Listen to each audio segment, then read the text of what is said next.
let me say this. We faced the Green Bay Packers today, and they are a very fine football team. We have always had a great deal of respect for them. Of course, their record in the National Football League speaks for itself. They didn't give our offensive room to do anything, and I think it's just their fine defense. I wish we could be as good in the future. I hope we can be as good in the future as they are.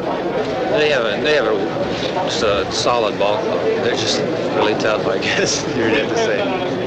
I felt it was a day for me, a day of learning. There's no doubt about it. Darrell deserves a lot of credit under extreme pressure. I think he showed a lot of poise. He certainly has done a fine job for us this year, and he realizes he still has a lot to learn. We all do, and I think... For the Oakland Raiders of the American Football League, the 1968 World Championship game was a day of learning.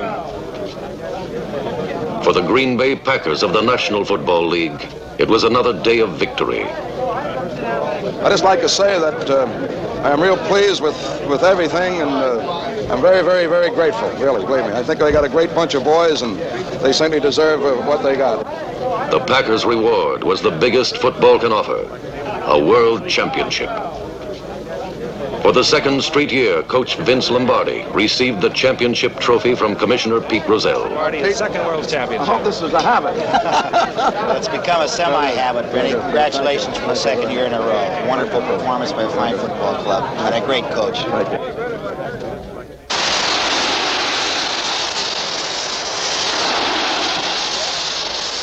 On January 14th, 1968, the Oakland Raiders met the Green Bay Packers in Miami's famous Orange Bowl to determine the world champion of professional football.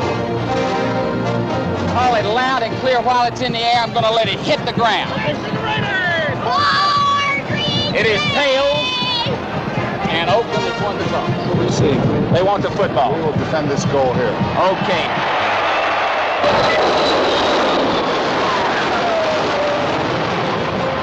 Taking quite a bit of time in the huddle, and it figures these are devious pass routes on a 3rd and 16 situation.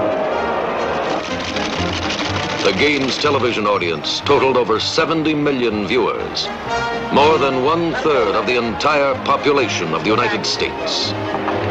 From high above, from these beautiful skies over Miami, we look down on the Orange Bowl. Right from the beginning of the game, there was a sense of superior Packer power. Grown strong, but not fat, on history. The first time Green Bay got the ball, quarterback Bart Starr directed them to the Oakland 32-yard line.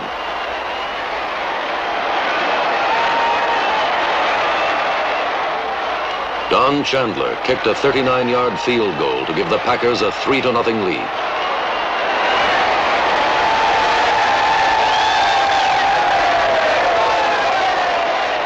Near the end of the first period, Starr began another march into Oakland territory. The longest gains in this drive were a 17-yard pass to split end Carroll Dale and a 14-yard run by Starr himself.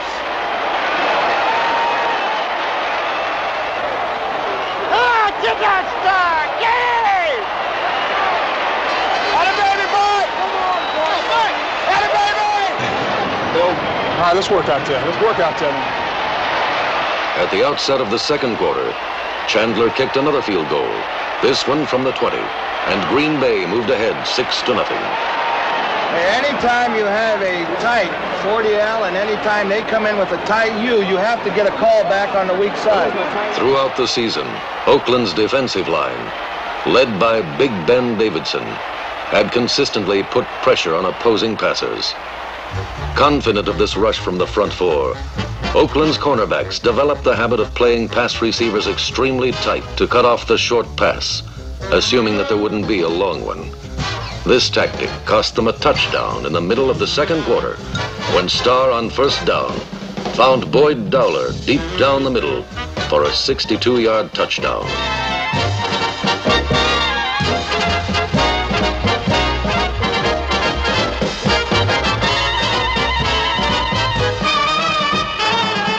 The scoring pattern, Dowler explains, was a basic one. Quick post is what it amounts to, but just he and I out there, man on man, and I kind of horsed by him. I bumped him when I came off the line of scrimmage, and he bumped me. We bumped each other, I guess. You put it that way.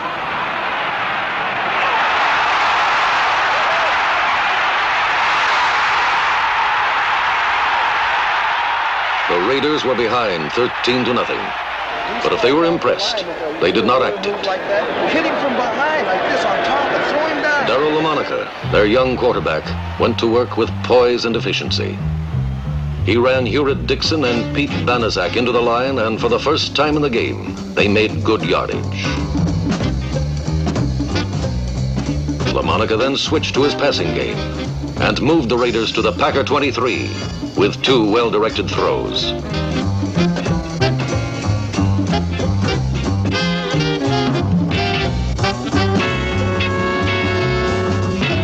LaMonica wound up the drive by passing to end Bill Miller for a touchdown.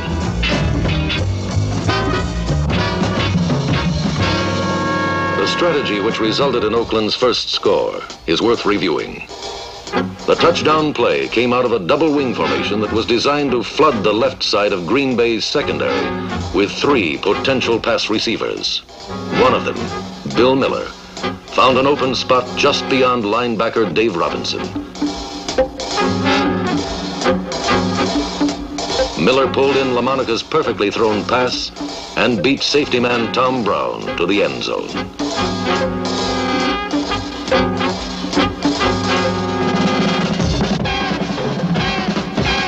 Miller's touchdown cut the Packer lead to 6 points. And at this juncture in the game, the Raiders gained the momentum. Get a rush in there now.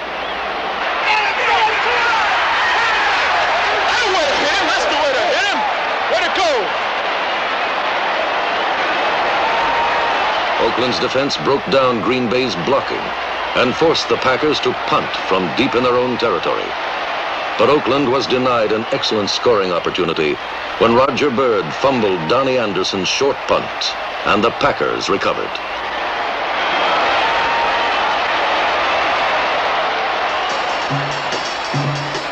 The Raiders had made their first serious error, and it turned out to be a costly one. Starr immediately moved Green Bay into field goal range with a short completion to Dowler. With 6 seconds left in the half, Don Chandler kicked a 43-yard field goal. Chandler's kick did more than make the score 16-7 at halftime. It gave Green Bay an edge they never lost.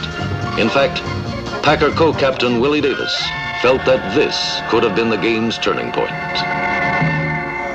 Specific turning point. I thought maybe when we got the field goal right before the half, instead of them having the ball at midfield, maybe in trying a field goal, we had it and got a field goal and put us 16-7. And I think this made a big difference because they possibly could have completed a ball and got maybe a field goal and would have tightened the score.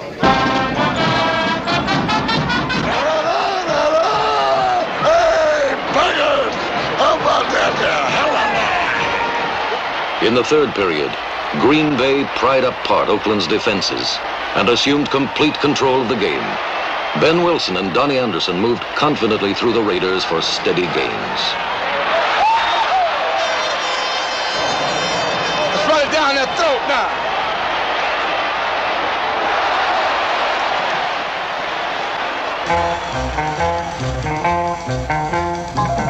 But it was Bart Starr's passing, and as important, his selection of passes, that made the difference. Starr provided the game clincher on a call that is, for him, standard operating procedure. It was 3rd and 1 on the Green Bay 40. Starr faked the line plunge, then lofted the ball to elderly Max McGee. Starr has used this play successfully many times in the NFL, and according to Oakland safety man Howie Williams, the Raiders were aware of it. We knew the play was coming, and we'd set up an arrangement whereby we were going to jam McGee in and not let him out. But as it turned out, McGee slipped through. 12-year veteran Max McGee demonstrated the value of experience when he outfoxed 3 Oakland defenders and caught the ball for a 35-yard gain.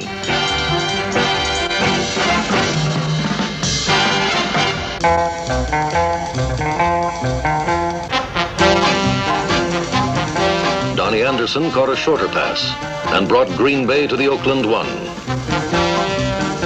2 plays later, Anderson cantered into the end zone for Green Bay's 2nd touchdown. Anderson's run made it 23-7. And at that moment, everyone understood that the outcome for all purposes had been determined, and Green Bay would be champion again. Well, I think very definitely put the frosting on the cake. At that time, we did have a lead, but instead of having maybe just a shaky lead, all at once we had a good, secure lead. And I think that, as far as I'm concerned, this was the first time I really felt that maybe things were on easy street. For the second straight year, the Super Bowl gave the people of Green Bay, Wisconsin, reason to be proud, for it proved that their Packers were the best team in all of football. For Oakland Raider fans, the game was like watching a man on the side of a hill trying to hold back a huge boulder. Eventually, it was bound to start rolling.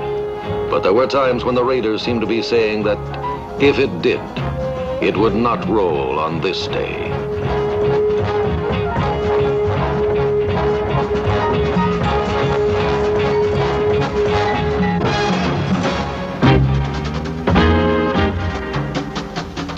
Several times during the first three quarters, Oakland's defense shut down Packer marches deep in Raider territory. They obliterated Green Bay's running game and twice forced the Packers to settle for field goals. Tom Keating, Oakland's aggressive young tackle, bucked and slugged in the trenches with Green Bay's Gale Gillingham and Ken Bowman, and once boiled through to come down with Starr on his lap.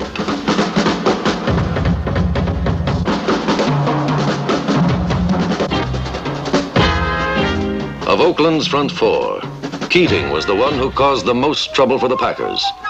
But the one most noticeable from the stands was 6'7" Ben Davidson, number 83. In 1967, Davidson was named to the All-AFL team, and his reputation for fury was well documented in this championship game.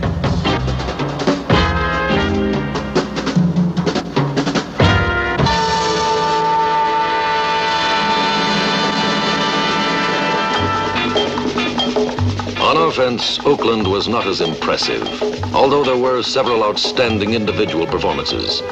Heward Dixon, the Raiders' big fullback, was the team's leading ground gainer. In the third period, his bludgeoning legs accounted for all of Oakland's yardage.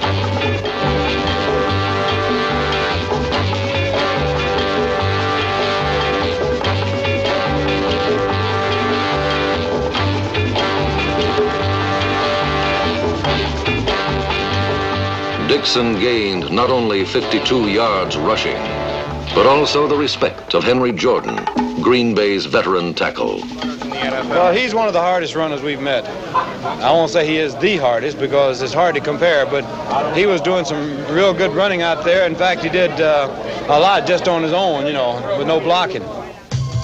In Oakland's offensive line, the most noteworthy performance was turned in by a rookie guard, Gene Upshaw, number 63. Upshaw blocked superbly all day, and not once did he permit Henry Jordan, number 74, to get to the passer. The Raiders, as they clearly demonstrated in this game, have the enthusiasm, muscle, and size to become a truly superior football team. All they lacked, and it was a noticeable lack on this Sunday, was the Packer experience. The Raiders are a young team, and their greenish hue became very apparent in the harsh light of a championship game.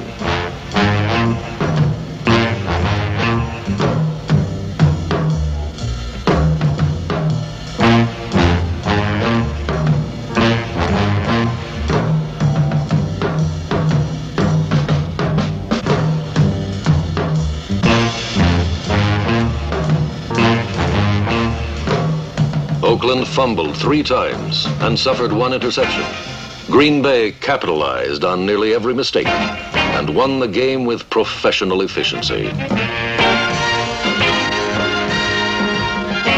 At the heart of Green Bay's precision attack was quarterback Bart Starr. Poised in the face of Oakland's furious rush, Starr picked his plays well, with his usual self-assurance and almost instant recognition of defenses.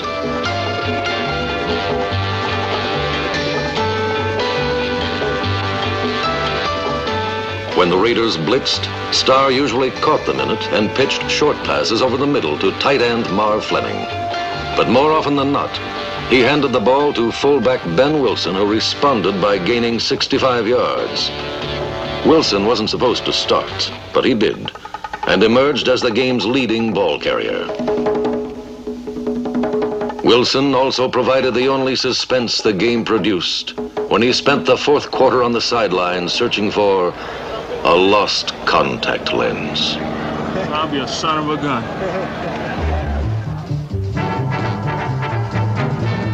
Although Green Bay's steady ball control offense was effective, it was the defense which established the dominance of the Packers over the Raiders. It was written before this game that the Packers live by their defense. On this Sunday, the Raiders may have died by it. Willie Davis is 32 years old, and he is, in a sense, the guts of the tough Green Bay defense. He is listed in the Packer roster as weighing 245 pounds, but he charges as if he weighed twice that much.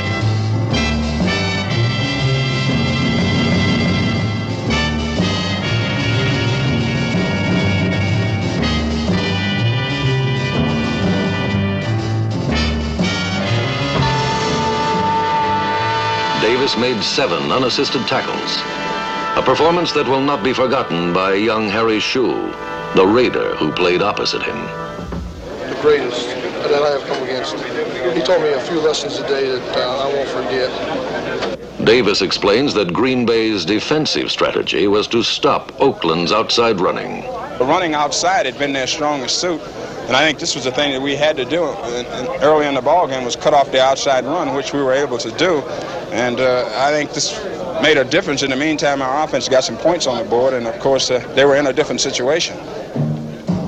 Green Bay's defense is based on the biggest and best set of linebackers in football.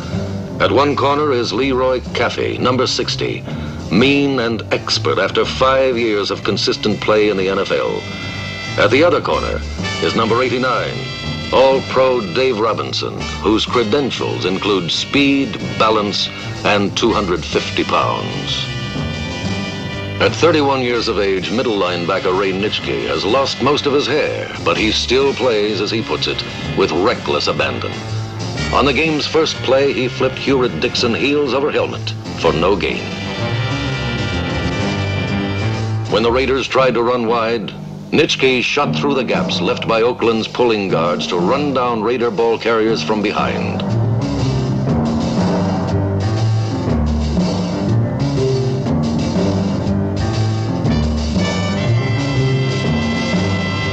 Time after time, Nitschke, Robinson, and Caffey demonstrated their remarkable talent for lateral pursuit.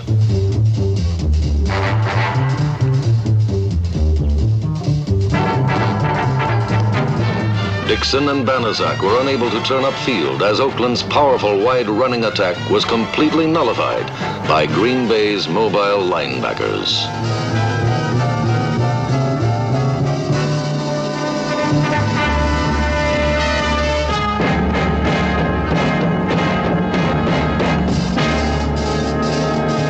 Green Bay's exacting secondary proved just as effective against Oakland's passing game. Through 3 quarters of play, they permitted the Raiders only 7 pass completions. Cornerback Herb Adderley intimidated Oakland's receivers with his savage tackling. And in the 3rd quarter, he drove down the last firm nail in the Raider coffin when he intercepted a pass and raced 60 yards to the Packers' final touchdown.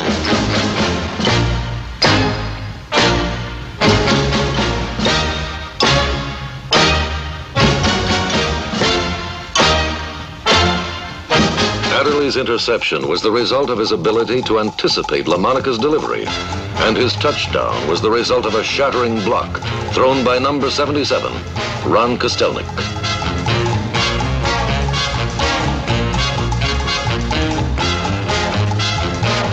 Adderley's score, coupled with Don Chandler's 4th field goal, gave the Packers a 33-7 lead. Oakland's Bill Miller pulled in the final touchdown of the day, but all it did was make the game closer on the records than it had been on the field. The game and the world title belong to the Packers of Green Bay.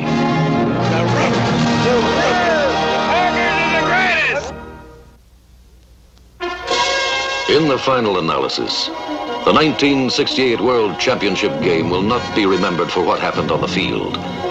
It will not be remembered for its spectacular plays, its strategy, or its violence. It will be remembered as the end of an era in professional football. For on this day, Vince Lombardi earned his final victory. 1 month after the game, he announced his retirement and thus brought to an end the most dynamic coaching career in pro history. During Lombardi's 9-year tenure as head coach at Green Bay, the Packers won 5 world championships. But he was more than just a coach to the men who played for him. Men like Jerry Kramer. He had to be. He's been such a dominant force in our life for the last 10 years, you know. He's been the only reason for our great success at Green Bay. I believe that. I'm sure everyone else believes it. It's inconceivable to think that anyone would know that that was Coach Lombardi's last game and just let it go as another game. I'm sure that was on everyone's mind, and they wanted to do the best thing they could and play the game as well as possible for him. And so, on this, Vince Lombardi's final afternoon as coach, the Packers were motivated by something far stronger than pride or prestige or money. The real turning point of this championship game did not occur on the field.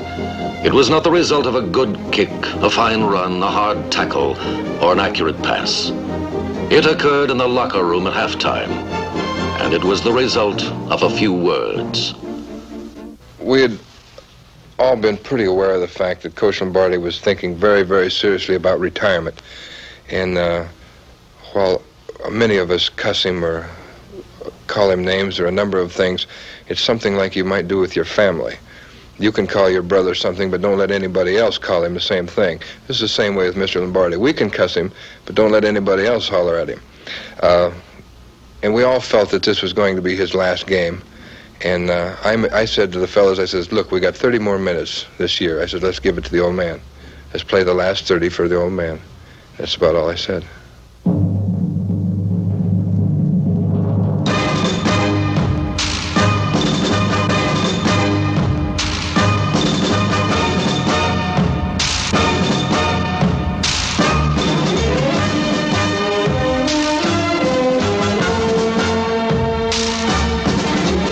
At 6:06 Eastern Standard Time, Vince Lombardi was carried off the field for the last time. He was carried not just to the locker room, but a few steps closer to the Hall of Fame.